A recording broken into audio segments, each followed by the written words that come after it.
वज़ीर आला खैबर पख्तूनख्वा सुहेल अफरीदी कहते हैं कि 4 नवंबर से बानी पीटीआई को तन्हाई में रखा गया है। बानी पीटीआई से बहनों और जाती मुआलिज की मुलाकात नहीं करवाई जा रही। पेशावर में प्रेस कॉन्फ्रेंस करते हुए उन्होंने कहा कि मंगल के रोज़ तमाम मेंबरान असम्बली फिर से अडयाला गए लेकिन मुलाकात न हो सकी।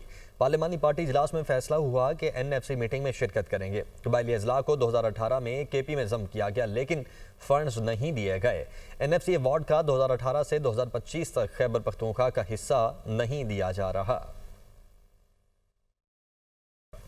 वज़ीर आला खैबर पख्तूनख्वा सुहेल अफरीदी कहते हैं कि 4 नवंबर से बानी पीटीआई को तन्हाई में रखा गया है। बानी पीटीआई से बहनों और जाती मुआलिज की मुलाकात नहीं करवाई जा रही। पेशावर में प्रेस कॉन्फ्रेंस करते हुए उन्होंने कहा कि मंगल के रोज़ तमाम मेंबरान असम्बली फिर से अडयाला गए लेकिन मुलाकात न हो सकी।